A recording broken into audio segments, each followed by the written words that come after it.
मनोरमा के पति का जवानी में ही देहांत हो गया था। मनोरमा ने अकेले ही अपने बेटे रमन को पाल पोस कर बड़ा किया था। रमन की सारी पढ़ाई का खर्चा उसने अकेले ही उठाया था।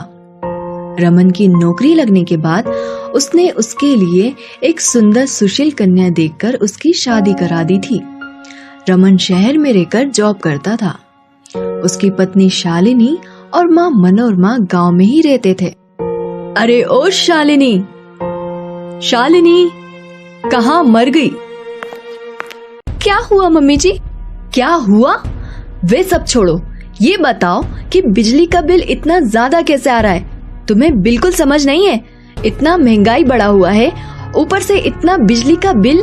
मम्मी जी, लेकिन ये तो पिछले महीने से भी कम है। तो तुम क्या चाहती हो? बिजली का बिल देने में हम अपना घर बार बेच दें? आज के बाद कितनी भी गर्मी हो, घर में एक ही पंखा चलेगा। मई का महीना था। शालिनी का दिन भर काम कर गर्मी से बुरा हाल हो जाता था, लेकिन मनोरमा सिर्फ अपने कमरे में पंखा चलाकर बैठ जाती थी और जब शालिनी उस कमरे में जाती तो उसे सोना है ये कहकर उसे कमरे से बाहर कर देती। एक दिन जब शालिनी अपने आंगन में काम कर रही थी, तभी एक चूड़ी वाला अपने ठेले पर चूड़ी बेचता हुआ वहाँ आया।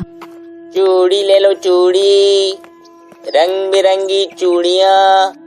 शालिनी को बचपन से ही रंग बिरंगी चूड़ियाँ पहनने का बहुत शौक था।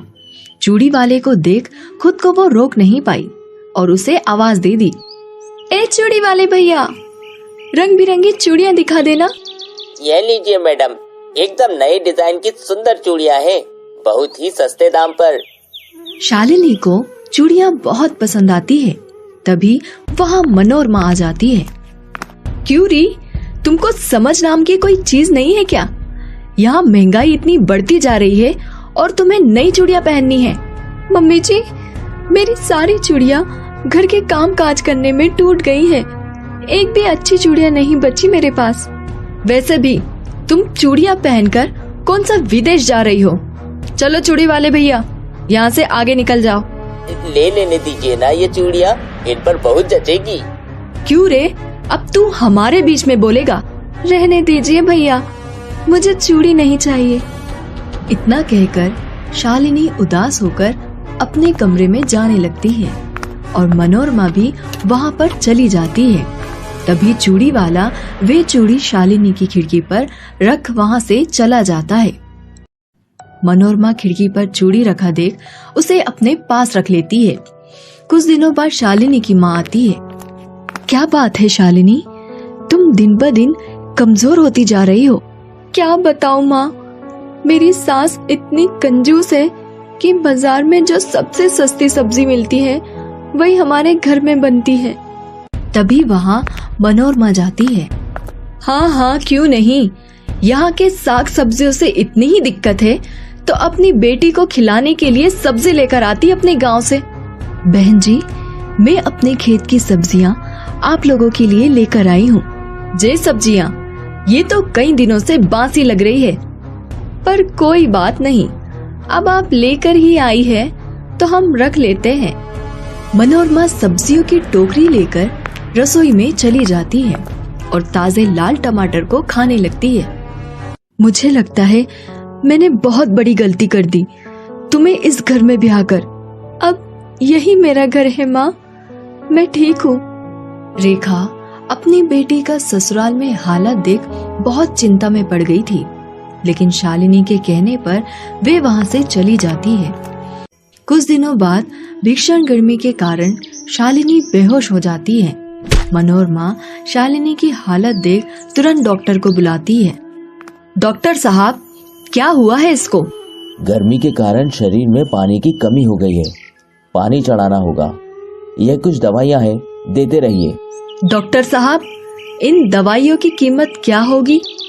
ज्यादा नहीं, यही कुछ 500-800 रुपए होंगे। डॉक्टर साहब, अब आप जा सकते हैं। डॉक्टर के जाते ही मनोरमा दवाई की पर्ची फाड़ कर फेंक देती है। छोटी मोटी सर्दी जुकाम के 500-1000 रुपए, ऐसे ही घरेलू उपचार से ठीक हो जाएगा। पानी तो लोग ऐसे भी पीते हैं ना। मनोरमा शालिनी को ज्यादा पानी पिलाने लगी और घरेलू उपचार भी करने लगी। ऐसे ही 2 दिन बीत गए, लेकिन शालिनी की तबीयत पर कोई असर नहीं पड़ा। मम्मी जी, आप मेरी माँ को बुला लीजिए या मेरे पति को बुला दीजिए, वरना मैं ऐसे ही पड़ी पड़ी मर जाऊंगी। तुम्हें मेरा इलाज पसंद नहीं तो मैं तेरी माँ को बुला देती हूँ। मनोरमा फोन कर रेखा को बुला लेती है। रेखा शालिनी को अपने साथ लेकर चली जाती है और वहाँ उसका अच्छे डॉक्टर से उपचार करती है।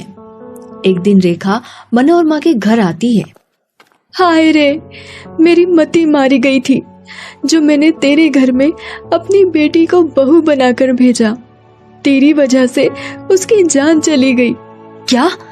शालिनी की जान चली गई?